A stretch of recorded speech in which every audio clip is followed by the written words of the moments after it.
Apakah untuk join ISEC ini nih gitu, Heeh. itu tuh harus cuman anak HI doang yang join? Oh, enggak banget. Justru menurut gua, lu jurusan apapun bisa masuk ke situ. Karena kan di interviewnya dalam bahasa Inggris nih. Kalau misalkan teman-teman dirasa kayak bahasa Inggrisnya kurang atau segala macam, nggak apa-apa. Coba ngomong aja. Karena nanti pasti dikasih aturan kayak, kalau kalian bisa ngomong pakai bahasa Inggris, better. Tapi kalau misalkan enggak, ya udah, it's okay, nggak apa-apa gitu loh. Berarti boleh bahasa Indonesia? Bahasa Indonesia, tapi sebisa mungkin untuk balik lagi back to Inggris. Nah, habis itu kalau misalkan ada orang bilang, IPK nggak ngaruh, ya di beberapa orang memang IPK nggak ngaruh. Statusnya misalkan lu bikin bisnis, ya emang IPK lu nggak ngaruh. Mau IPK lu 2,5 juga nggak masalah. Kalau 2,3 gimana? Aduh, takut gua ngomongnya. Hai, nama gua Amar dan ini adalah Jawab Rasa Penasaran. Podcast yang dibuat oleh mahasiswa yang penasaran dengan berbagai hal. Di sini kita akan ngobrolin banyak topik menarik, mulai dari jurusan perkuliahan, aktivitas para mahasiswa, hingga karir dan dunia kerja. So, sit back, relax, and enjoy. Halo semuanya, selamat datang di podcast Jawab Rasa Penasaran. Di episode kali ini, kita akan ngobrolin tentang organisasi luar kampus. Kalau di episode sebelumnya, kita udah ngobrolin tentang BEM. Nah, di episode kali ini, kita akan ngobrolin tentang organisasi luar kampus. Organisasi tersebut bernama ISEC. Dan kita sudah kedatangan tamu yang udah lama banget pengen gue undang. Tapi karena satu dan lain hal, baru bisa nih terjadi rekamannya hari ini gitu. So, please welcome Gani. Oke, halo semuanya, nama lengkap gue Hilal Afgani.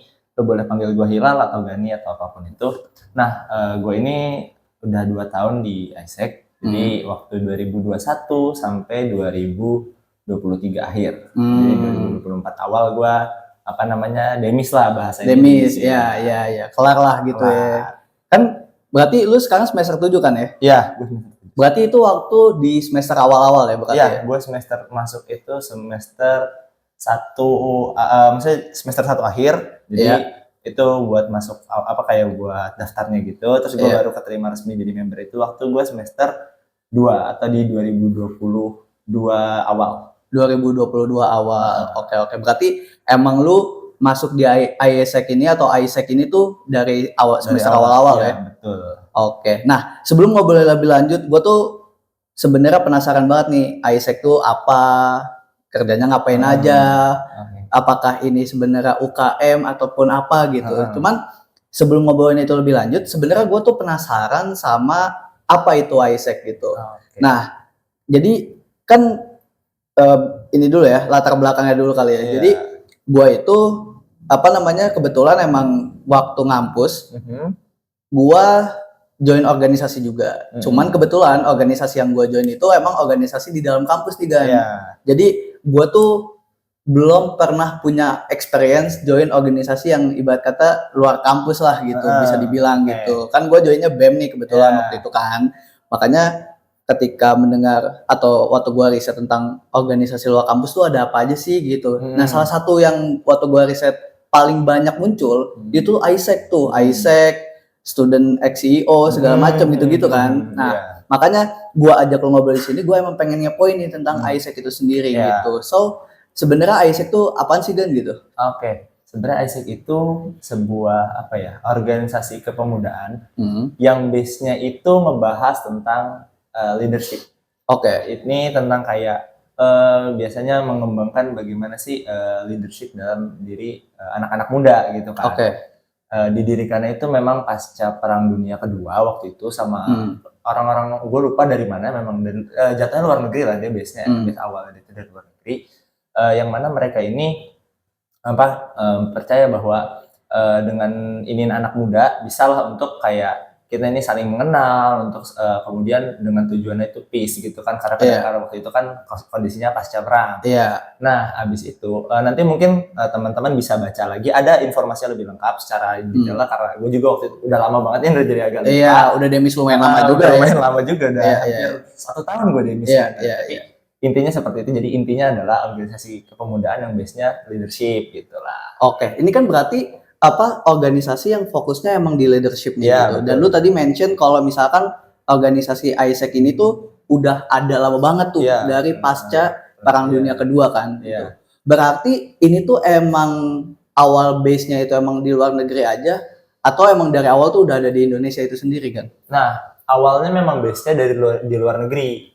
Namun ketika di tahun 2000-an, gue lupa di sekitar berapa, memang udah lumayan lama juga di Indonesia. Itu dibawa di Indonesia, buka apa namanya, chapternya atau cabangnya di Indonesia gitu loh. Berarti AIESEC bisa dibilang di Indonesia masih lumayan baru ya berarti? Ya, kalau dibandingkan dengan di luar negeri aslinya. Cuma maksudnya kalau secara dihitung tahun memang sudah lumayan lama, sudah belasan tahun lebih. Oh, lumayan lama sih kalau belasan tahun ya. Betul. Lu tahu gak kalau misalkan gua tanya, ini AIESEC nih awalnya di Indonesia nih adanya di mana nih gitu? Oh, kalau untuk di Indonesia sendiri gua kurang tahu lebih tepatnya di mana, tapi memang kalau zaman sekarang gua itu ingetnya itu zaman sekarang itu kita sudah terbagi-bagi. Jadi misalkan dari AIESEC Indonesia, dari AIESEC Indonesia tuh ntar ada lagi AIESEC di kampus mana, di kampus mana, di kampus mana. Jadi udah terbagi udah banyak gitu. Iya. Oh, berarti emang AIESEC ini base-nya dari per kampus gitu ya? Iya, ada yang per kampus dan ada yang beberapa yang menyatukan jadi di satu kota gitu loh. Oh, city base. Iya. Oh, jadi misalkan contoh di UI ada namanya AIESEC in UI. Di UIN Jakarta tempat gua ada namanya AIESEC in UIN Jakarta. Nah, tapi untuk di Bandung, regional Bandung, dia nggak per kampus misalkan kayak ITB sendiri, UPI sendiri, enggak. Kalau di Bandung kebetulan mereka itu kayak AIESEC in Bandung. Jadi anak ITB, anak UPI, atau misalkan lu anak mana? Anak Unpad gitu ya? Kalau Unpad ada lagi, karena Unpad nggak masuk Bandung kan? Unpad iya, Jatinangor, benar. Jadi yang kampus-kampus lain kayak misalnya di Bandung kayak misalkan Unisba atau misal UIN Bandung, mereka itu bisa daftar ke AIESEC in Bandung. Sama halnya kayak di Semarang. Tapi kebetulan banget di kota-kota lain belum seperti itu, jadinya kita masih per kampus. Gitu. Oh, oke. Berarti bisa gue simpulin AIESEC ini emang kalau di Indonesia itu terbagi menjadi dua nih berarti. Ada yang city base emang ada di per kota gitu ya. Ada juga yang di kampus gitu ya. Betul. Oke, berarti kalau misalkan AIESEC yang base-nya ini dari kampus gitu, apakah ini tuh bisa dibilang jadi kayak UKM gitu kan? Nah, kalau gue sebenarnya kurang tahu untuk di kampus lain seperti apa kasusnya. Tapi kalau di UIN sendiri, di terakhir waktu masa jabatan gue ini, kita sedang mengajukan supaya jadi UKM. Nah, kita itu lagi ada di fase sebagai observernya gitu loh sebelum menjadi UKM. Tapi kita sedang dalam pengajian untuk menjadi sebuah UKM yang diakuin secara resmi punyanya UIN gitu. Oke. Nah, kan kalau ngomonginnya UKM ya, ini pengalaman gue sendiri di UKM kampus gue sendiri gitu. Kalau UKM itu kan sebenarnya dia biasanya bisa diikuti atau yang masuk itu biasanya anak universitasnya itu doang gitu. Iya, betul. Nah, maksud gue, apakah dengan AIESEC ini misalkan ada di kampus tertentu gitu, apakah itu tuh yang bisa join cuman anak kampus tertentu itu doang gitu? Misalkan kayak lo kan AIESEC UIN Jakarta, apakah anak yang atau mahasiswa-mahasiswa dari luar UIN Jakarta tuh bisa join nih di UIN Jakarta gitu, AIESEC UIN Jakarta? Nah, kalau untuk kasus itu balik lagi kalau kita tadi bahasa yang per kampus, iya sayang sekali memang yang harusnya yang bisa masuk cuman anak kampus tersebut. Misal contoh AIESEC in UIN Jakarta berarti yang bisa masuk cuma anak UIN Jakarta. Kalau AIESEC UI berarti cuma anak UI. Tapi kalau misalkan kampusnya yang tadi anak yang kayak AIESEC Bandung, kasusnya kayak AIESEC Semarang, itu bisa dari kampus mana-mana selama mereka ada di kota Bandung atau di kota Semarang. Namun yang perlu dikasih garis bawah juga, kan itu maksudnya bisa masuk ke AIESEC itu sebagai keanggotaan. Tapi kalau misalkan ada teman-teman yang misalkan kayak gue anak kampus tapi gue kampusnya deketnya sama UIN, misalkan anak Unpam ya yang dekat UIN kan paling dekat kayaknya Unpam betul. UMJ lah.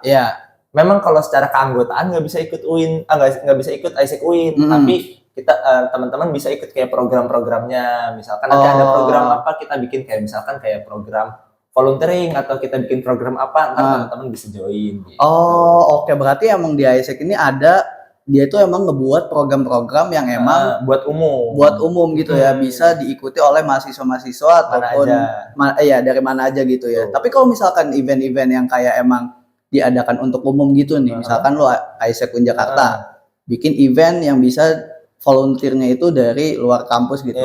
Ini sebenarnya bisa gak sih kalau non mahasiswa gitu ikutan Isaac? Oh, boleh banget. Jadi biasanya malah justru selama misalkan orangnya mau, terus abis itu memenuhi persyaratan lain, misalkan kayak tidak ada agenda yang bentrok, atau misalkan sehat secara jasmani dan rohani dan segala macamnya, boleh-boleh aja untuk ikut meskipun dia misalkan masih anak SMA yang misalkan kayak anak SMA mau nyari pengalaman gitu kan.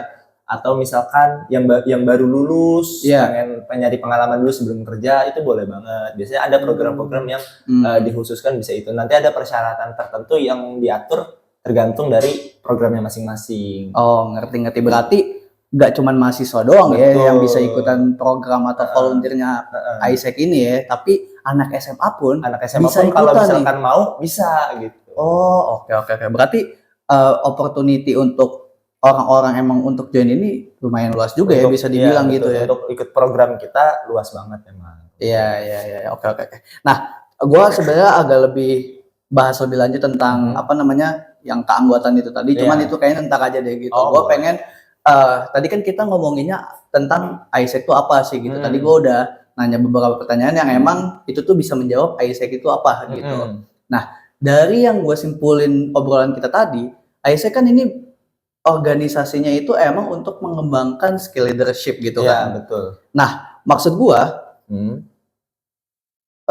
ketika misalkan orang pengen daftar nih di Isaac nih gitu, itu tuh emang harus udah punya skill leadership dulu atau enggak sih gitu sebenarnya? Oh, enggak. Kalau namanya skill leadership itu kan bisa dikembangkan ya. Betul. Nah, biasanya teman-teman daftar itu meskipun belum punya skill apa-apa, merasa belum punya apa-apa, didaftar aja dulu. Nanti namanya punya potensi, punya bakat, maksudnya akan selalu menonjol meskipun bakatnya misalkan gue pribadi deh, dulu gue pribadi itu bukan seorang yang berani untuk ngomong, bukan seorang yang berani untuk speak up dan segala macam, tapi dulu gue beraniin untuk daftar Isaac karena gue merasa mungkin gue punya potensi lain yang bisa gue kembangin. Dan ketika join Isaac ini ya. Betul. Dan makanya ternyata ketika gue gue punya potensi lain di sini. Oh, ternyata gue bisa kayak gini loh. Dan gue menemukan hal-hal tersebut ketika gue masuk di dalam Isaac dan bersosialisasi sama mereka gitu. Oh, oke. Berarti misalkan justru dengan adanya Isaac ini jangan minder gitu ya, kalau emang buat ngembangin diri, bukan buat kayak ntar kalau misalkan gue nggak punya apa-apa, gue nggak bisa masuk, nggak juga, daftar aja dulu gitu. Oh, oke. Nah, gue jadi penasarannya sebenarnya ketika mau masuk ke Isaac itu persyaratannya apa aja kan gitu. Soalnya gini kan, yang gue lihat di TikTok nih, gue kan coba riset juga nih tentang Isaac nih. Selain tadi gue menemukan informasi tentang kalau Isaac itu salah satu organisasi eksternal yang banyak banget diikuti orang, salah satu informasi yang gue dapetin itu kayak ada cara wawancaranya gimana, lolusnya kayak gimana gitu, tips and trick gitu, yang ngebuat gue tuh jadi kayak apakah Isaac nih persyaratannya sesulit itu sampai ada orang yang ngebuat konten cara masuk gitu kan. Makanya gue penasaran gitu, sebenarnya persyaratan untuk masuk Isaac ini sendiri itu apa sih? Gitu. Sebenarnya untuk dibilang sulit atau enggak, bukan sulit sih, lebih ke mungkin dia persyaratannya memang terbilang lumayan cukup ketat lah, karena dia pengen menyeleksi kan. Terus karena juga pendaftarnya banyak banget, biasanya pendaftar itu sampai ratusan, per kampus aja udah ratusan gitu. Maksudnya kan itu akan sangat sulit kalau misalkan nggak diseleksi dengan baik. Nah, kalau misalkan persyaratannya apa aja, kalau persyaratan secara umum sih memang ya kayak mahasiswa semester berapa sampai semester berapa untuk join keanggotaan. Abis itu misalkan kayak kegiatannya tidak nubruk dan segala macamnya gitu lah persyaratan umum. Tapi kalau misalkan persyaratan secara khusus sih sebenarnya nggak ada yang gimana-gimana banget.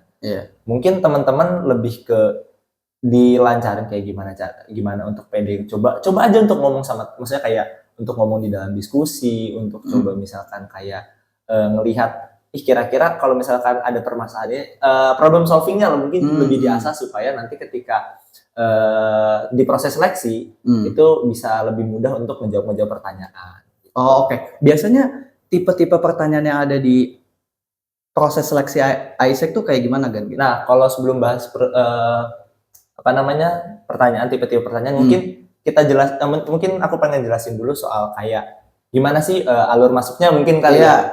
Nah, kalau alur masuknya mungkin awalnya itu teman-teman pasti disuruh daftar untuk webinar atau webinarnya namanya You Today. Sekarang itu biasanya You Today X Join AIESEC. Itu tuh webinar yang biasanya memang tergantung temanya di tahun itu, tapi biasanya tentang leadership juga.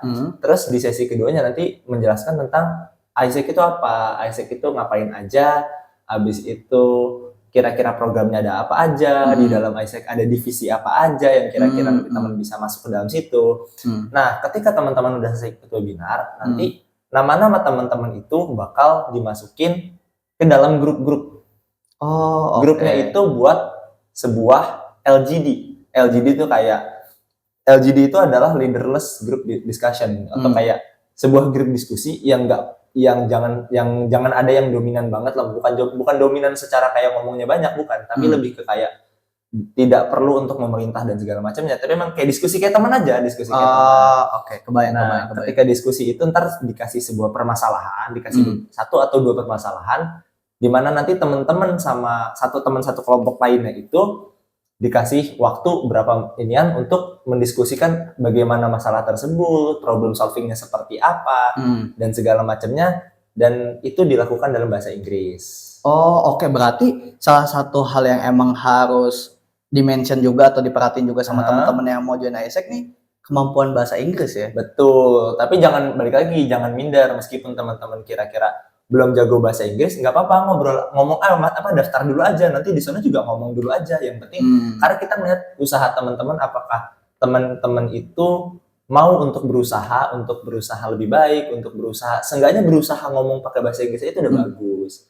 Nah, setelah nanti diskusi itu kelar, teman-teman yang terpilih itu bakal dilanjutin ke sesi interview, sesi wawancara, di mana nanti teman-teman misalkan dulu nih aku pengen daftar itu di divisi external relation sama waktu itu tuh talent management. Nah, talent management itu kayak HRD lah, model-modelan HRD. Kalau external relation tuh ya kayak public relation dan segala macamnya gitu. Nah, nanti ada teman-teman dari AIESEC-nya yang bakal interview, yang mana melihat apakah teman-teman memang betul punya potensi di tempat yang teman-teman inginin itu, atau punya potensi lain yang kira-kira nanti kita bisa alihkan. Betul. Ngerti. Berarti kalau misalkan bisa disimpulin ya, proses seleksi itu tuh tadi berarti ada ikut program Your Today dulu. Your Today itu sebuah webinar. Sebuah webinar yang isinya tuh tentang pengenalan AIESEC itu sendiri. Betul. Kira-kira seperti itu. Berarti teman-teman yang misalkan dengerin episode ini udah ke-spill duluan nih gitu. Udah jadi bisa siap-siap lebih lanjut kan. Betul. Gitu tentang AIESEC ini nih gitu. Jadi ketika ikut Your Today nanti gak terlalu kaget nih gitu sama AIESEC ini apaan sih gitu. Betul. Ntar tau lah AIESEC kayak gimana, AIESEC apa, dan segala macam. Nah, tapi berarti Your Today itu wajib untuk diikuti sama teman-teman yang mau daftar. Iya, betul, wajib. Karena itu sekarang karena kalau misalkan teman-teman gak ikut Your Today, teman-teman nanti nggak tahu AIESEC itu apa. Pertama, yang kedua, nanti kalau misalkan teman-teman gak ikut Your Today itu sekarang itu kayak ya kalau misalkan kita ikut webinar kan biasanya kita dikasih link absen buat dapat sertifikat ya kan. Nah, sedangkan nanti teman-teman itu kalau misalkan nggak ikut Today, nanti namanya nggak ada di database kita. Nanti buat kita bagiin ke kelompok nggak ada. Gitu. Iya, pas nanti mau masuk LDG juga susah nih untuk pembagian. Karena nggak ada namanya. Iya, karena nggak masuk ke database yang di AIESEC itu sendiri. Oke. Nah, tapi sebelum lebih lanjut, gue pengen bahas LDG. Gue pengen bahas tentang ini. Biasanya tuh yang gue dapetin informasi dari organisasi-organisasi eksternal yang bisa diikuti mahasiswa, itu tuh kan biasanya ada investment fee lah atau bayar lah gitu, biaya pendaftaran lah gitu ya bisa disebut. Kalau untuk join AIESEC ini, itu tuh sebenarnya ada gak sih uang yang harus dikeluarkan atau biaya yang harus dikeluarkan oleh orang yang pengen join gitu? Kalau untuk join keanggotaan sendiri ada investment fee-nya, tapi memang kebetulan banget tidak mahal kayak organisasi-organisasi lain mungkin ya. Dan investment fee-nya itu cuma di awal doang. Dulu tuh kalau gua cuma kayak 20.000 atau 25.000 gitulah, gua lupa 20 atau 25.000 di awal. Dan kalau gua boleh jujur, gua spill aja di sini. Gua nggak ngeluarin duit sama sekali buat uang kas dan segala macamnya selama 2 tahun gue di ISEC. Jadi gue nggak ngeluarin uang apapun lagi gitu. Ngerti. Oh gini, kalau pengalaman gue di BEM itu tuh ketika masuk emang nggak ada biaya pendaftarannya gitu. Tapi ketika sudah berhasil masuk, sudah berhasil menjadi anggota BEM itu sendiri, biasanya emang ada uang kas nih gitu. Berarti kalau di ISEC ini sendiri cuman bayar di awal, tapi ke depannya nggak bakal ada tuh uang kas ya. Betul. Oh, ya jadi lumayan ini juga ya, bisa dibilang worth it ya. Iya, worth it banget menurut gue malah. Iya, maksudnya kayak cuman bayar di awal doang dengan jumlah atau nominalnya sebenarnya tidak terlalu besar juga gitu, tapi jangkanya bisa panjang gitu. Lu selama 2 tahun nggak ada bayar-bayaran lagi kan? Nggak ada bayar-bayaran lagi, kecuali misalkan kalau bayar-bayaran kayak misalnya lu nongkrong sama temen lu di teman-teman ISEC sambil bahas kerjaan, ya itu mah sendiri itu kan. mah udah beda lagi kan, beda urusan sih kalau itu.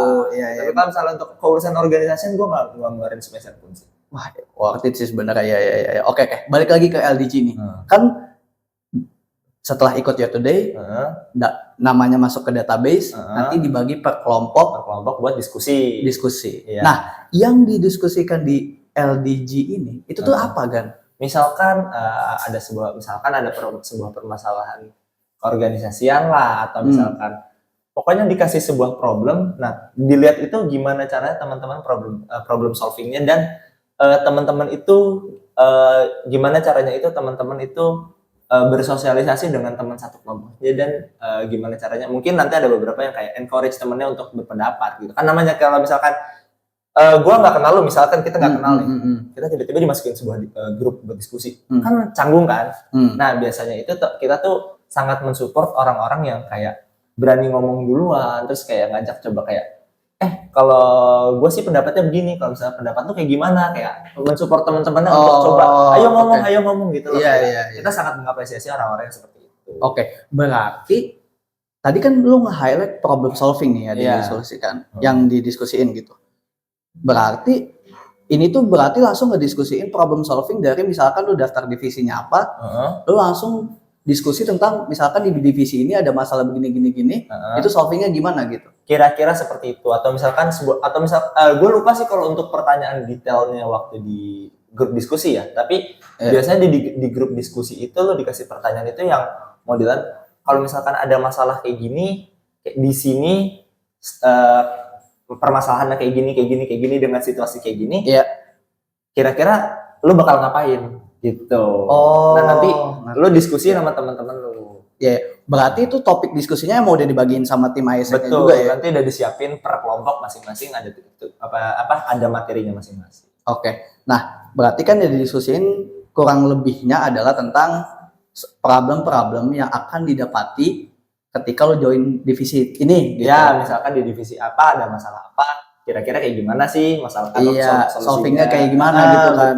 Nah, gue jadi penasaran nih, divisi yang ada di ISEC itu sendiri tuh sebenarnya apa kan secara umum? Gitu. Kalau sebenarnya secara setiap ISEC itu beda-beda divisinya ada apa aja. Misalkan di UIN Jakarta ada 7 divisi misalkan ya. Di UI belum tentu cuma 7, bisa jadi ada 8 atau bisa jadi kurang. Karena kenapa? Karena di setiap kampus punya inisiatif project yang beda-beda tiap kampusnya. Satu. Dan yang kedua, belum tentu kampus ini merasa kayak kalau misalkan divisi A kayaknya gue cuma perlu orang sekian, sedangkan di kampus lain gue perlunya lebih banyak nih, atau kayak gue nggak perlu divisi ini. Ngerti. Berarti emang tergantung kebutuhan organisasinya masing-masing ya. Betul. Tapi kalau boleh di-spill di UIN Jakarta terakhir pas zaman gua, karena kan gua nggak tahu zaman sekarang mungkin nanti nambah atau kurang ya. Tapi di zaman gua itu waktu itu ada talent management, atau waktu itu udah ganti member performance gitu lah, member experience and performance gitu. Abis itu ada yang ngurusin untuk program Future Leaders, namanya AFL, ISEC Future Leader. Ada yang ngurusin buat local project atau volunteernya kita.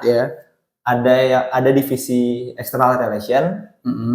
Ada divisinya Finance, Governance, and Legality. Dia tuh yang ngurusin kayak surat-surat, duit, dan segala macam lah kayak gitu. Wah, menarik. Berarti emang sampai ada divisi yang ngurusin surat-surat, legal segala macam. Berarti emang pergerakannya tuh juga lumayan serius juga. Betul. Ya ISEC ya.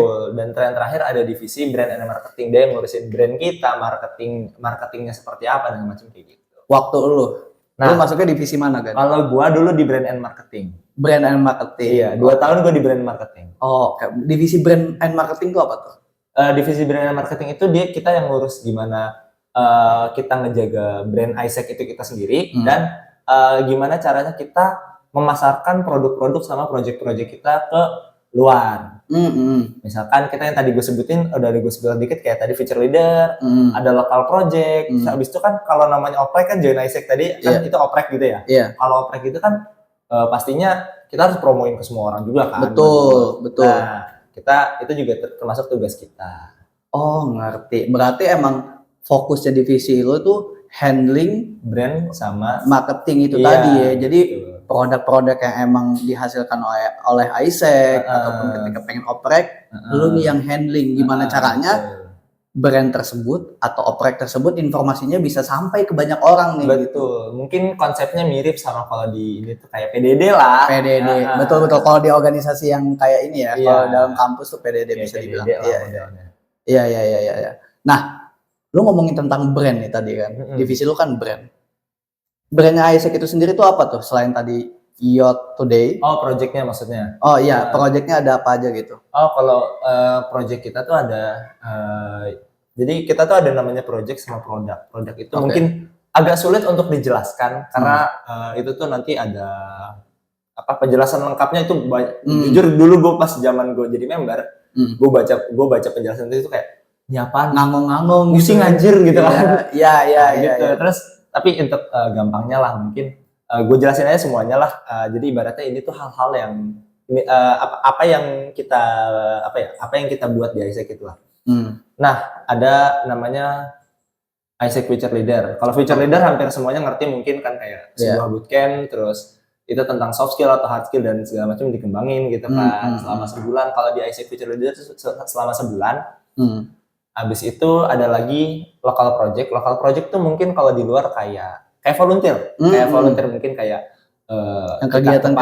kegiatan sosial kita ke panti atau misalkan kita tentang kesehatan atau kita bantu ngajar dan segala macamnya beda-beda. Iya, ngerti.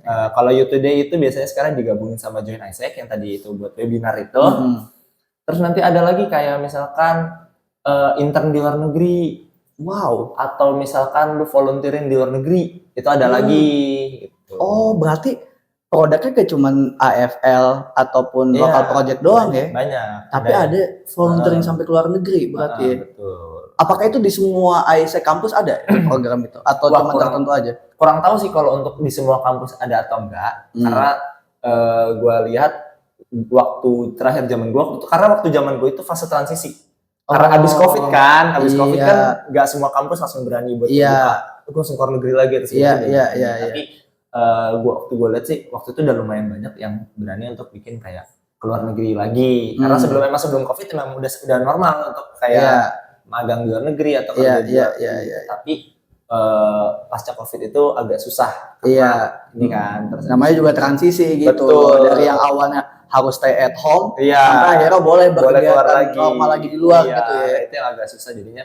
Gue nggak tahu untuk kampus-kampus lain ada juga apa enggak. Nah tapi yang setahu gue kalau misalkan di UIN sendiri kita malah ada KKN internasional. KKN internasional tuh jadi kan kalau KKN itu kita diatur sama ada namanya di UIN itu PPM. Jadi itu yang buat ngaturin urusan KKN atau Pusat Pengabdian Masyarakat.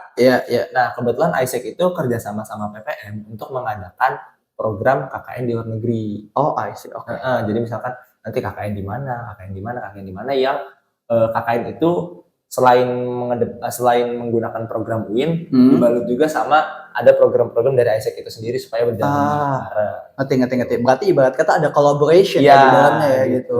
Oke. Nah, gue jadi nge-highlight nih tentang ada kegiatan-kegiatan yang bisa keluar negeri atau bisa kita sebut dengan internasional lah gitu. Nah, mungkin ini mah gue bisa dibilang mungkin ini kayak semacam stigma atau apa gitu ya. Kan kalau misalkan ngomonginnya tentang hal-hal yang berbau internasional di kampus, itu tuh erat banget kaitannya sama jurusan HI itu. Which is itu aja jurusan lu sendiri gitu. Ya kan? Nah, maksud gue, apakah untuk join Isaac ini nih gitu, itu tuh harus cuman anak HI doang yang join? Enggak banget. Justru menurut gue, lu jurusan apapun bisa masuk ke situ. Karena yang gue lihat dan justru dulu waktu awal gue masuk HI ya, gue masuk kampus, temen gue cuma anak HI doang dulu. Nah begitu gue masuk ISEC, gue baru kenal tuh jurusan-jurusan lain, teman-teman gue dari jurusan lain, gue baru kenal. Justru banyak ternyata setelah gue lihat banyak juga yang anak sains, anak komputer, tiba-tiba ada anak pendidikan, ada anak akuntansi, ada anak kesehatan juga ada, anak psikologi juga ada. Justru malah gue ngeliat kayak variatif banget di sini, nggak cuma anak HI doang gitu. Justru menurut gue lu nggak mesti dari jurusan apapun, nggak usah takut dari jurusan apapun, daftar aja gitu. Iya, oke. Gua kira tuh emang harus kayak tim HI aja gitu. Enggak, justru HI enggak. Berarti ini tuh cocok untuk diikuti sama semua jurusan dan semester berapapun ya gitu. Kalau untuk pendaftaran member baru itu cuma boleh semester 1 sama semester 3. Karena kan kalau misalkan lu baru daftar di semester 5, lu semester 5 tahu sendiri, orang misalkan ada yang MBKM, benar. Ada yang mulai magang-magang, ada yang mau studi independen segala macamnya kan. Ntar ini yang kagak bisa. Gitu ya. Berarti nih bisa dibilang ISEC sangat ramah maba ya berarti ya gitu. Jadi maba-maba yang emang mau ngasah skill, mau mencoba pengalaman baru, experience baru, cocok banget nih buat masuk ke ISEC ini sendiri ya. Tuh teman-teman, jadi yang maba-maba nih kalau emang pengen join, pengen ngembangin skill bisa masuk ISEC itu sendiri ya. Oke, itu kan tadi gue udah mengenal nih, gue coba mengenal lebih dalam tentang ISEC itu apa sih gitu sebenarnya gitu. Dengan harapan teman-teman yang nonton juga tahu nih ISEC itu sebenarnya apa gitu. Sekarang gue pengen masuk ke hal yang lebih personal. Kalau sendiri. Oke. Reason lu pribadi untuk join ISEC tuh apa gitu? Ekspektasi lu di awal tuh juga apa gitu ketika join ISEC? Oke. Kalau reason gue sih sebenarnya agak lucu sih. Jadi kalau dulu waktu gue masuk UIN, sebelum gue masuk kampus, gue tuh memang pengen ikut BEM. Karena dulu waktu zaman demo Omnibus Law kan. Wah itu gue ngeliat presiden presma gitu. Iya. Keren banget ya dan segala macamnya. Gue pengen coba kayak mereka deh. Iya. Tos gue juga sama lagi. Gue sama banget. Nah terus abis itu begitu gue masuk UIN, ternyata sorry itu saya nih agak ini ya, politik kampusnya agak berat. Ya kan. Nah dulu itu gue agak kurang tertarik bahas begituan. Nah gue awalnya memang coba cari pelarian. Cari pelarian. Terus gue browsing, gue searching organisasi apa yang kira-kira bergengsi nih. Gue coba dimasukin gitu kan. Karena gue masuk dulu orangnya gengsinya gede banget lah. Maksudnya gue gak mau kalah, apalagi ngeliat teman-teman gue, apalagi teman-teman gue itu yang kuliah di kampus-kampus lain, yang kampus-kampus yang mungkin namanya lebih besar. Gue ngeliat kayak, mereka keren-keren banget, gue gak mau kalah sama mereka gitu. Ngerti. Akhirnya apa yang bisa gue banggain? Nah, gue coba, habis itu ketemulah ISEC ini. Gue udah kebetulan banget masa ininya belum habis kan, masa operasinya belum habis ya. Akhirnya gue daftar. Nah, terus ya udah. Nah, gue berekspektasinya itu dulu, ini kan organisasi bergengsi nih, bergengsi. Gue pengen tahu di dalam itu gue bisa dapat apa aja. Terus kira-kira skill gue yang bisa gue temuin, ternyata gue tuh bisa ini bisa itu tuh gue pengen tahu. Gue nemu di ISEC itu nanti nemu apa aja dari dalam diri gue sendiri. Gitu. Nah gue dulu motivasinya sih itu sih kenapa gue akhirnya daftar ISEC. Ngerti. Berarti emang awalnya berangkat karena lo awalnya punya bisa dibilang kayak keinginan pengen join BEM karena ngeliat press yang keren-keren itu atau Omnibus Law.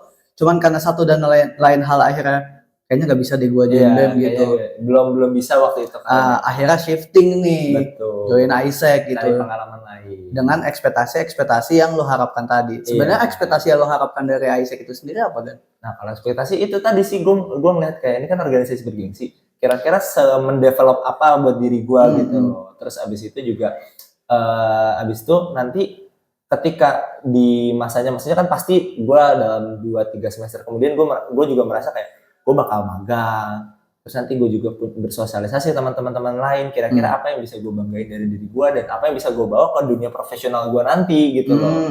Karena kalau misalnya di dunia profesional gue nggak punya pengalaman atau misalnya apalagi dulu gue waktu maba juga kan bisa dibilang gue nggak punya teman dari SMA, maksudnya gue nggak bawa teman SMA gue ke kampus, jadi gue merasa kayaknya gue harus ini dulu deh, coba cari temen dulu deh gitu kan. Terus sampai akhirnya meskipun pada akhirnya sekarang di semester sekarang gitu alhamdulillah gue punya teman di jurusan juga, jadi temen gue alhamdulillah temen gue luas, jadi di jurusan ada, di ISEC ada, di mana-mana, jadi kayak kenal lah gitu kan. Jadi ekspektasi lo untuk bisa memperluas relasi terjawab nih dengan dari ISEC, akhirnya kemampuan lo atau keahlian lo dalam mencari relasi jadi lebih. Sama gue dapet skill-skill yang bisa gue bilang mungkin gue dapetin di ISEC kayak mungkin gue ngerasa mungkin kalau gue di tempat lain waktu itu belum tentu gue dapet hal yang serupa gitu. Specifically apa itu kan? Kalau specifically sih gue ngerasa kayak di ISEC itu secara workflow deh itu beda, workflow dianya itu beda.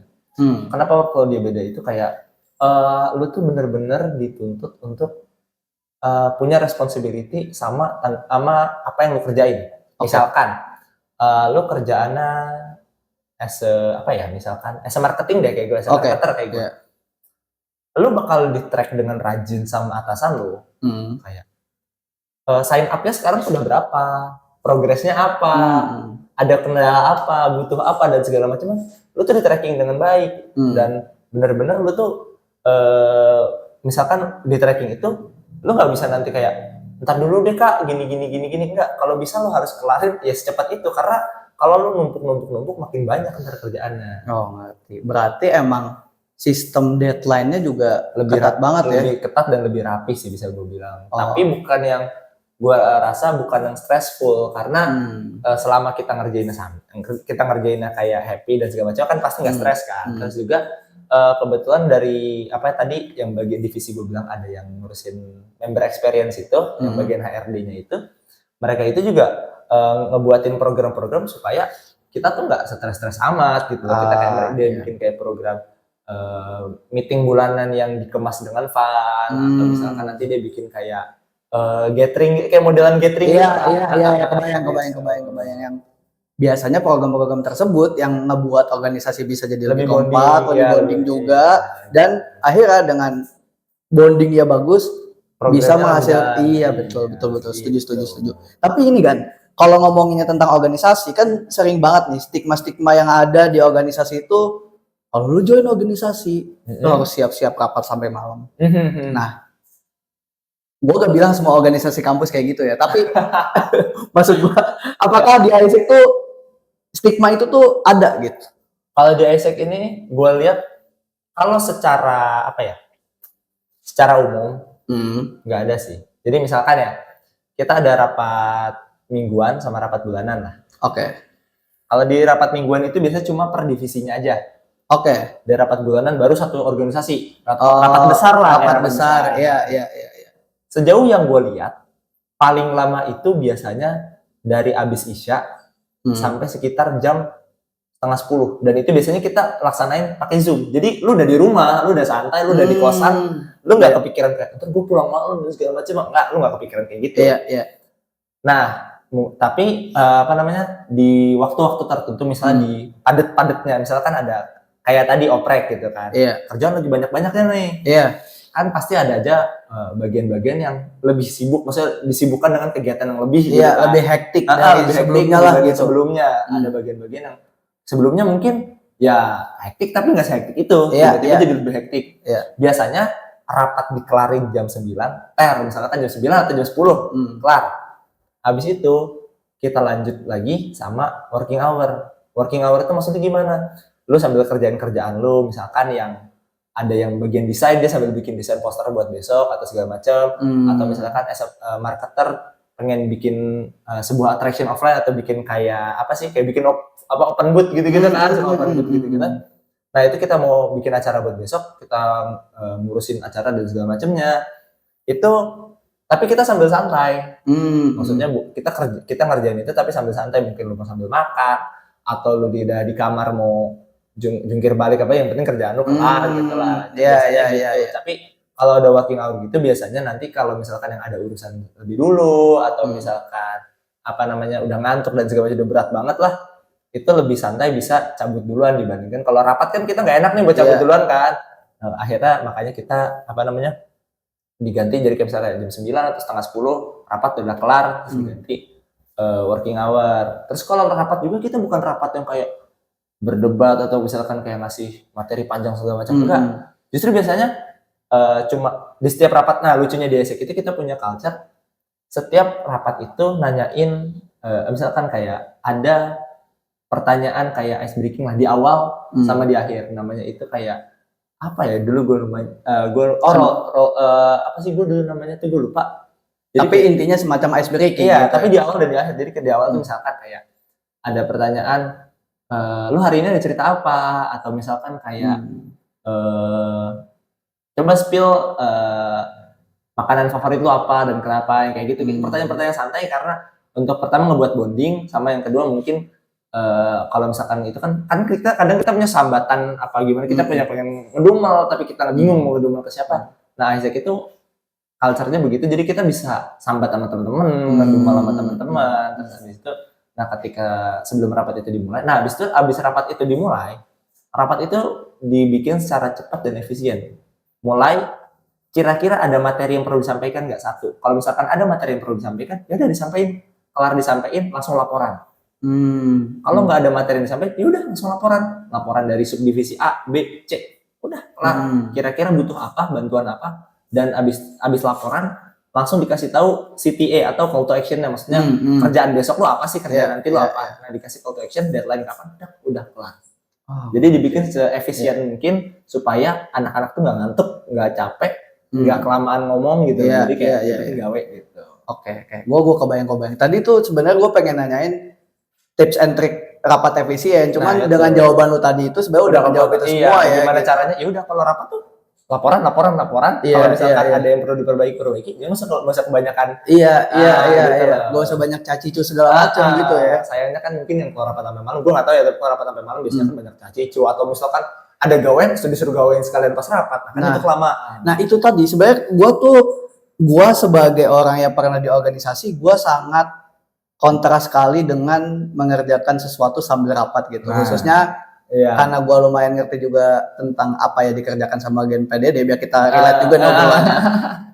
Gue tuh merasa banyak banget bagian PDD, gue gak bilang ini salah, mungkin ini cara workflow masing-masing organisasi aja, tapi gue tuh ngerasa kayak, misalkan gue sebagai orang yang bertanggung jawab untuk mendesain sebuah flyer, sebuah poster segala macam untuk kebutuhan sosial media misalkan. Terus gue disuruh mengerjakan ketika rapat gitu sambil share screen misalkan ya. No offense nih ya sebenarnya, sorry banget. Tapi ketika gue harus mengerjakan itu sambil dilihat sama teman-teman gue yang satu divisi gitu, gue tuh ngerasa gak bisa perform gitu. Gak seencer itu otaknya lah. Gak seencer itu. Pertama gue juga malu dilihat sama orang lain. Gue juga gengsi juga kayak desain gue ntar jelek gak ya gitu. Iya, maksudnya Iya, secara ininya kan orang mikir kayak gitu ya gitu. Tapi justru kalau di ISEC ini sendiri, ketika rapat nggak ada yang ngerjain kerjaannya tuh ketika rapat gitu. Justru rapat itu emang base-nya udah laporan apa yang sudah dilakukan sama dikasih tahu kerjaan nanti apa gitu. Oh, ngerti ya. Nah itu tuh gue tuh bener-bener, karena selama gue berorganisasi yang paling bikin gue penasaran tuh gimana caranya rapat itu bisa efisien. Nah, gue tuh bener-bener kayak mikir gimana ya caranya gitu loh. Gue tuh soalnya timnya gak suka rapat lama-lama gitu. Betul. Entah karena emang gue juga kurang suka cacicu gitu. Maksud gue kalau emang pengen curhat, pengen sambat segala macem, di luar lah nanti. Di luar aja gitu. Jadi ya udah kalau rapat aja gitu. Misalkan gue sebagai pemimpin rapatnya, gue kasih tahu, nih gue mau bahas ini. Lu di divisi ini kerjain ini, divisi ini kerjain ini. Kalau lu ada keluhan, udah kasih tahu ke gue gitu. Nanti gue kasih solusinya, udah selesai gitu. Malah lebih efisien dengan kayak gitu, biar nggak kelamaan. Iya. Cuman ya mungkin workflow dari macam-macam organisasi berbeda-beda ya gitu. Maksudnya dengan workflow yang beda-beda, mungkin bisa jadi itu lebih cocok di mereka. Iya, benar. Di organisasi A lebih cocok workflow kayak gini, ada yang kayak gitu.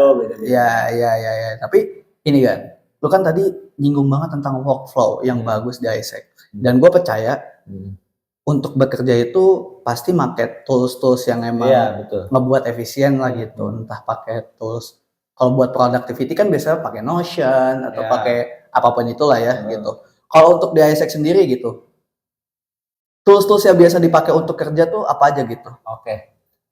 Mungkin yang bisa gue spill karena gue sebagai anak marketing kali ya. Maksudnya jadi yang biasa gue pakai aja kali ya. Boleh. Kita biasa pakai Google Sheet sih, maksudnya. Jadi kalau gue sebagai anak marketer yang juga megang desain, jadi kita tuh pakai pastinya kan kalau desain mah ya orang-orang udah pada paham lah, mau pakai Photoshop, mau pakai Canva, mau pakai Figma, terserah lu lah, itu ada preferensi masing-masing. Iya. Oh, lu gak membatasi itu ya? Tidak, gue nggak membatasi itu sekali karena kebetulan waktu baik gue jadi staff atau waktu gue jadi tim leader, itu teman-teman gue beda-beda. Ada yang lebih suka pakai Figma, ada yang lebih suka pakai Photoshop, ada yang lebih suka pakai Canva, terserah deh masing-masing gitu kan. Tapi yang biasanya dikuasain buat rame-rame itu yang penting banget Google Sheet atau Excel. Tapi kalau lebih biasanya lebih Google Sheet karena kalau punyanya Google kan bisa kita bagi-bagikan lewat link kan. Jadi kan misalkan yang gue bilang workflow tadi rapih itu karena misalkan nih lu sebagai bagian apa? Misalkan lu sebagai bagian soalnya kasih contoh. Ya, misalkan lu sebagai bagian yang ngurusin sebuah project A misalkan. Gue sebagai yang ngedesain nih atau sebagai marketingnya nih. Lu ngomong ke gue, kita bikin konten begini. Lu ngomong itu dari jauh-jauh hari. Dari ya paling enggak H-3 lah. Kenapa? Namanya kita, lu paham lah sebagai PDD juga. Otak kita kadang mentok juga kan. Iya. Gue gak PDD by the way, tapi gue lumayan ngerti kan kesan PDD. Tapi ya seenggaknya misalkan kayak H-3, kita dikasih kerjaan kayak gini. Nah baru tuh kita kepikiran atau segala macam gini. Atau misalkan ada misalkan bagian tersebut, bagian yang pegang project itu tadi mempercayakan sama kita. Udah, gue nggak tahu marketingnya kayak gimana, terserah lu marketingnya mau kayak gimana. Yang penting target gue pendaftar sekian. Misalkan kayak gitu. Oke, kalau dari gua nanti kita dari programnya H-2 minggu program itu jalan, running, bukan running programnya, tapi running buat marketingnya masa oprek gitu loh. Kita dari H-2 minggu itu kita udah ngebikin plan buat 1 bulan attraction atau sebulan kita pemasarannya kayak gimana. Udah ada marketing plan. Iya, marketing plan kira-kira hari pertama kita mau bikin konten atau kita mau attraction offline atau mau kayak apa? Hari kedua mau kayak apa? Hari ketiga mau kayak apa? Kayak kebayang. Berarti emang ketika emang ada planning besar, emang udah disiapinnya udah dari jauh-jauh hari sehingga deadline-nya banyak, tapi menurut gua kalau emang dipersiapin dari jauh-jauh hari itu jadi lebih efisien, lebih santai lah, nggak kepikiran banyak gitu. Karena tuh kalau misalnya tanpa caci-cu tiba-tiba H-1 kan panik kita juga ya. Iya benar. Makanya biasanya udah dari jauh-jauh hari kita udah bikin plannya, kira-kira kita mau bikin apa sih, kita mau bikin apa. Atau paling nggak kalau nggak sebulan kita misalnya kayak, anjir sebulan panjang banget bikin plan buat sebulan. Ada bikin plan buat seminggu atau bikin 2 minggu, terus selama 1 minggu. Minggu pertama targetnya udah dapat berapa pendaftar sih? Atau target minggu pertama targetnya udah dapat kira-kira udah ngejalanin aktivitas marketing berapa kali sih gitu. Iya, oke. Kebayang. Gitu. Nah, karena lu bagian PDD nih, gua mungkin ini pembahasannya agak spesifik ya tentang dunia marketing segala macam. Tapi mudah-mudahan ya dengerin emang interest sama ini bisa dapat insight baru juga. Jadi kan tadi lu bilang kalau misalkan di ISEC itu lu sebagai tim leader pun juga, lu tim leader apa by the way? Buat tim leader project marketing. Project marketing berarti lu emang intinya juga ada tugas ngedesain segala macam gitu. Iya, betul. Ada tugas copywriting juga segala macam kan di dalamnya include. Yang bikin gua penasaran kan lu sebagai tim leader emang tidak ada membatasi penggunaan device lah gitu, penggunaan tools. Tapi di satu sisi gua kalau gua salah mohon maaf, tapi gua merasa kadang kalau misalkan dari device tertentu tuh trackingnya lebih susah pertama. Terus yang kedua taste-nya tuh bukan taste. Resultnya tuh bisa jadi lumayan beda lah gitu. Nah, lu sebagai tim leader emang udah ada key visual yang udah lo tetapin atau kayak gimana tuh biar solving walaupun misalkan toolsnya beda-beda, tapi tetap nih outputnya sama gitu. Oke. Nah, kebetulan banget itu di ISEC itu udah ada namanya Blue Book. Blue Book itu sebuah guideline kayak ingat misalkan di organisasi gue nggak tahu kalau di beberapa organisasi, tapi waktu sekarang gue di Hima pun gue bikin namanya brand guideline. Pasti di organisasi lain juga banyak yang ada kan brand guideline.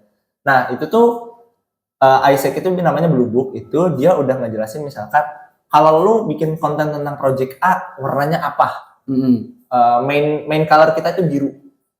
Nah Terus nanti kalau misalkan ada project apa, warnanya misalkan nanti ada yang kuning, ada yang merah, base colornya lah, main colornya itu. Oh, ngerti. Berarti emang udah ada kode-kodenya udah juga ada ya? kode-kodenya, warnanya kayak gini dengan kode hex sekian gitu kan. Udah kayak gitu, biasanya setiap event temanya kan beda-beda. Betul. Ya kan? Misalkan ada yang lagi temanya rada-rada games gitu, atau misalkan yang tema-temanya rada-rada edgy gitu, beda-beda lah.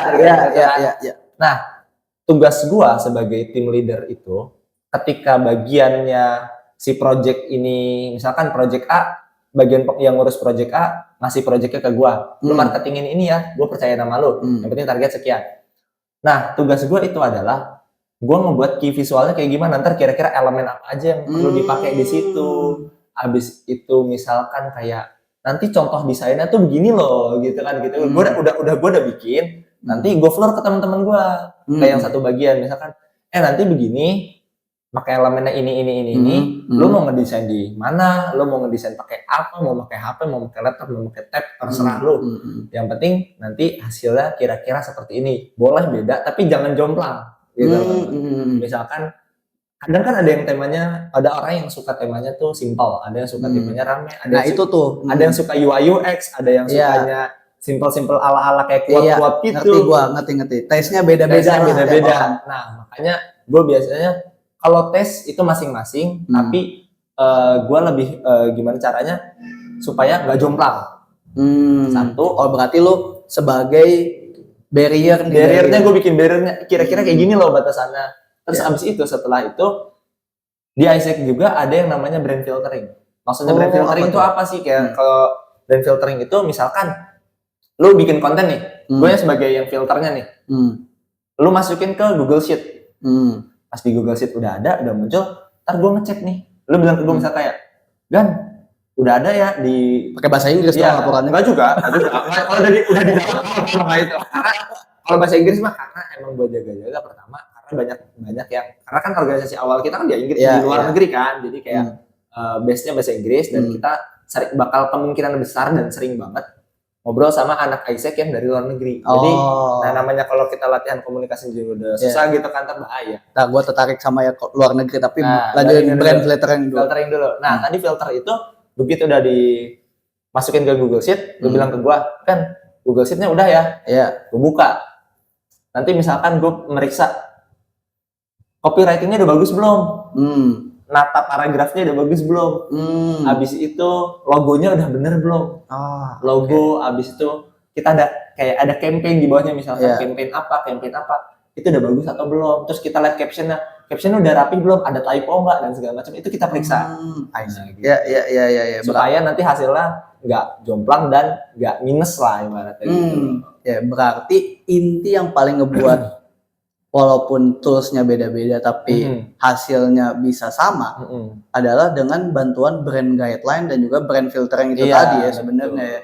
Iya sih. Gua juga kebetulannya selama di organisasi, karena emang fokus divisi gua bukan di bagian PDD, gua tuh belum mengenal tuh yang namanya brand guideline segala macam. Gua kebetulan baru kenal itu emang setelah keluar gitu.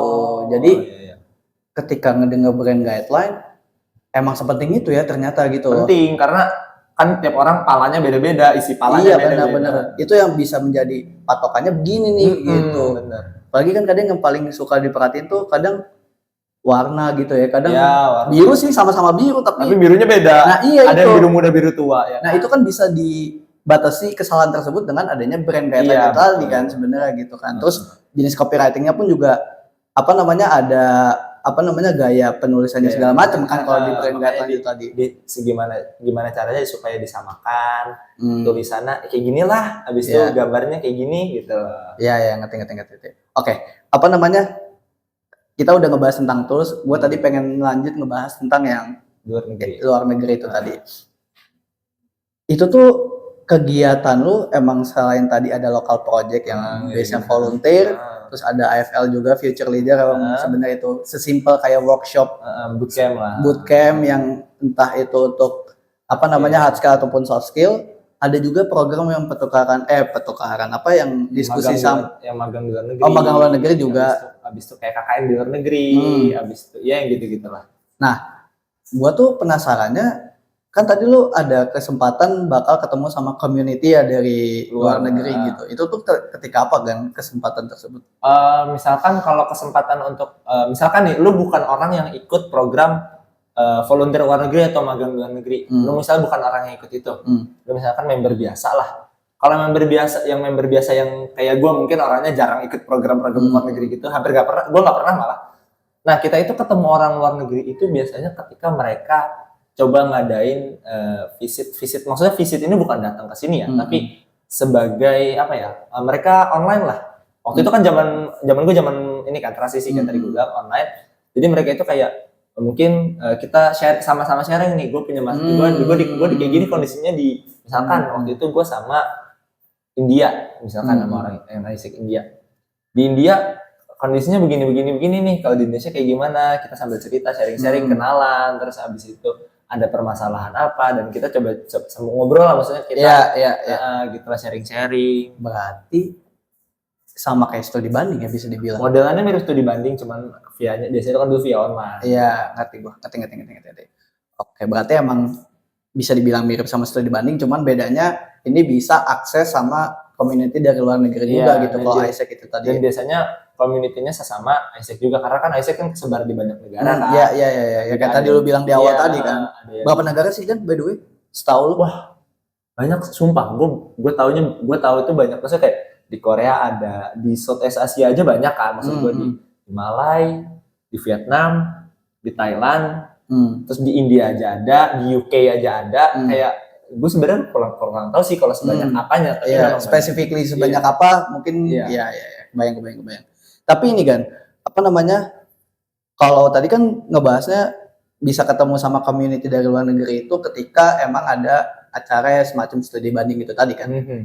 Nah, gue tuh penasarannya sekarang kalau misalkan lu kan sebagai anak HI itu sendiri lah gitu. Yang menurut gue, setahu gue kalau salah koreksi, biasanya tuh tahu banyak hal banget, apalagi tentang politik juga, tentang ekonomi juga, bahkan ya di luar negeri pun juga. Ya. Maksud gue, apakah dengan Isaac itu tuh benar-benar ngebantu lu dalam mengembangkan atau mendapatkan knowledge lu tentang politik dalam negara luar negeri segala macam gitu. Kalau untuk politik sih enggak, karena kebetulan Isaac itu kan non political organisasinya. Oh iya. NGO. Ya, jadi kita tidak mau ada sangkut pautnya dengan politik lah. Lebih ke kalau misalkan kasusnya kayak kemarin perang Ukraina atau misalkan di Gaza Palestina gitu kan, lebih ke humanity kan itu kan, bukan cuma politik doang motifnya itu. Kita mendukung secara humanity, tapi kita tidak ada sangkut pautnya dengan politik. Nah, kalau untuk ngebantu memahami kayak gitu sih, menurut gue lumayan sih. Maksudnya apalagi kalau misalkan lu sebagai orang yang di bagian yang ketemu sama orang luar negeri itu tadi. Cuman memang kebetulan kalau di bagian gue bukan yang sering banget ketemu itu. Jadi ya mungkin menurut gue yang ngebantu, tapi nggak ngebantu itu untuk anak HI, karena gue secara ini klarifikasinya mungkin secara personally gue bukan yang sering ketemu dengan orang luar negeri. Kalau mungkin lu di bagian yang lain atau mungkin lu kayak ikut program Isaac yang di luar gitu, mungkin lu sangat kebantu gitu. Iya. Ibarat kata emang tergantung personal masing-masing juga ya gitu. Tapi kalau bisa dibilang ngebantu untuk ngembangin knowledge tentang humanity segala macam tadi, atau mungkin tentang culture sosialnya di sana kayak gimana gitu. Isaac lumayan ngebantu juga gitu ya. Ya. Oke. Nah, gua penasaran sekarang sama cerita inilah.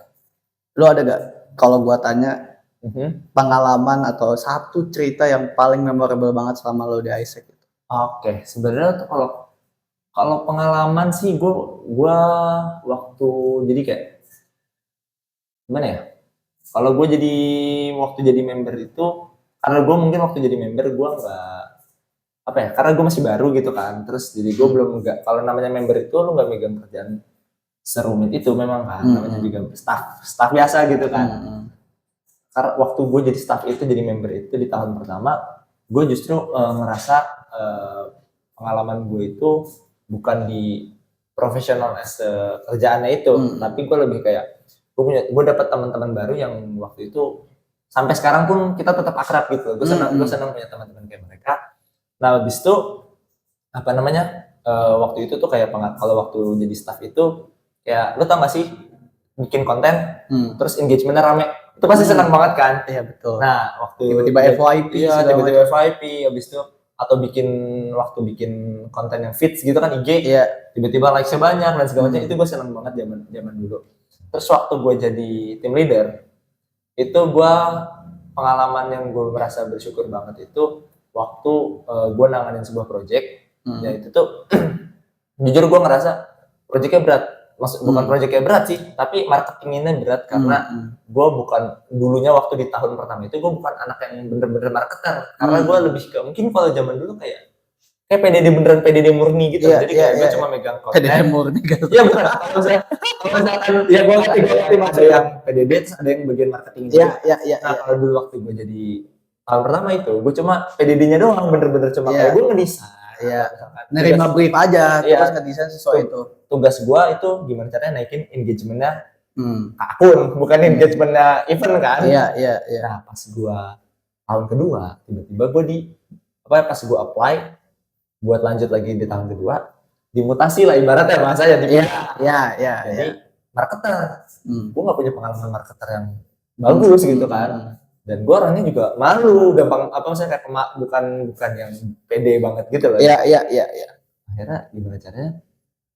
Akhirnya gue bersyukur banget kayak gue punya staff anak-anak yang suportif lah, mereka juga ngebantu gitu. Terus bisa gue bilang gue bisa banget percaya sama mereka gitu loh. Jadi kalau mereka ya gue udah pede aja kalau mereka udah ngerjain gitu loh. Terus abis itu, dan pengalaman yang gak dilupain itu waktu gue tembus target sign up pertama. Maksudnya jadi waktu ada event ditargetin kan sign up sekian ya. Itu gue begitu dapet target itu gue seneng banget sih, sumpah, kayak lebih dari 100 tuh kayak gila, gue bisa marketingin sebuah event, pendaftaran lebih dari 100 dengan event yang kayak gini gitu loh. Misalnya eventnya kayak gini, pasti kan orang namanya anak kampus kan banyak yang kayak mageran segala macam gitu ya kan. Anak kampus banyak yang mager-mageran kan. Nah gue bisa masarin project itu sampai lebih dari 100 orang yang ngedaftar tuh gue ngerasa dulu happy banget gitu. Ngerti. Berarti pengalaman paling memorable atau paling ini banget, paling berkesan banget buat lo bisa dibilang ketika lo bisa nyampe target tertentu yang emang udah ditentukan, atau bahkan bisa lebih atau overachieve lah kan bahasa overachieve. Iya. Wow, gila sih. Gua tapi bener-bener dari obrolan ini tuh gua tuh selama gua ngebuat podcast gitu, gua kan ngobrol sama berbagai macam orang atau teman-teman gua yang punya background berbeda-beda gitu.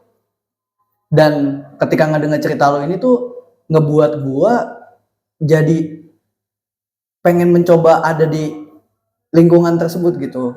Simpelnya gue jadi kayak pengen masuk ISEC gitu.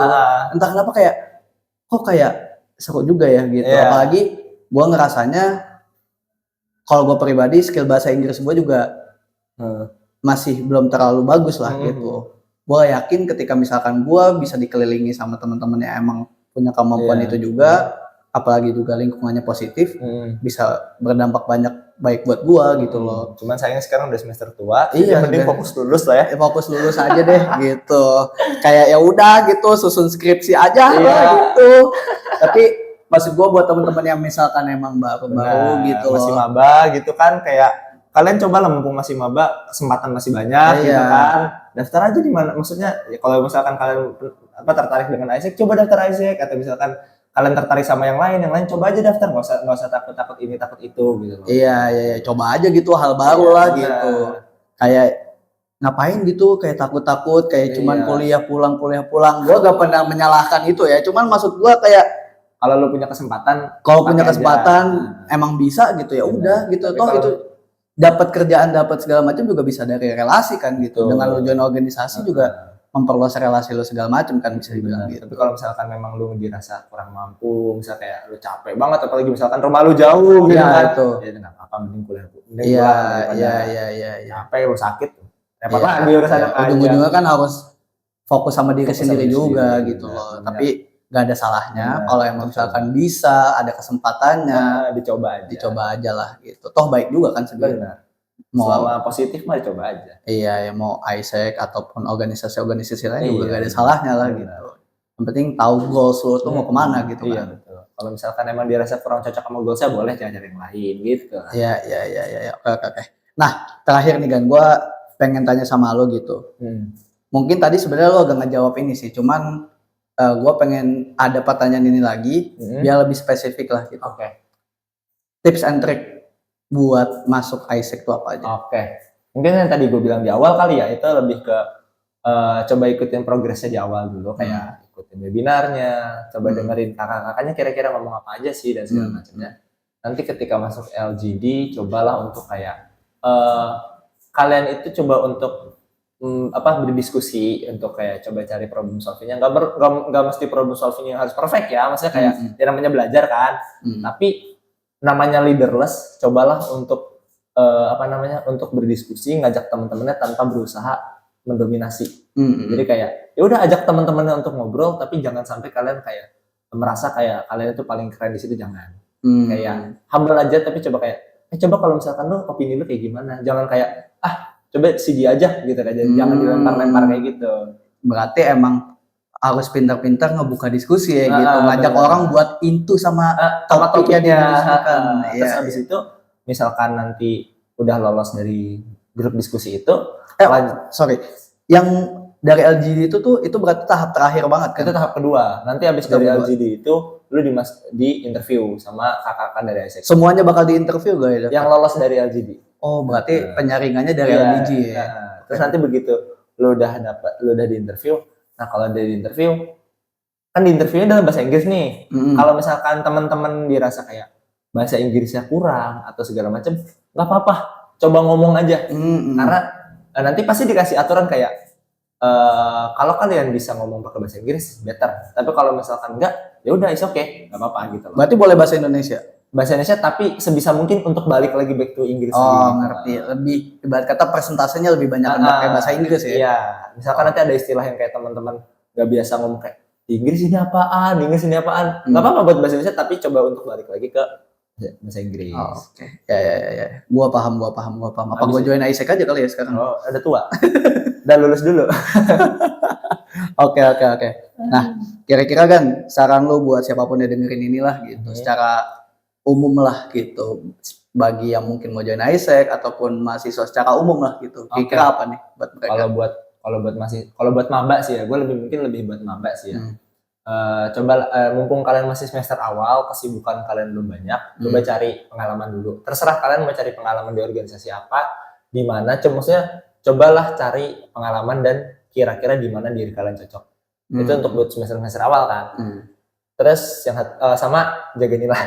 Jaga nilai pasti kan. Iya.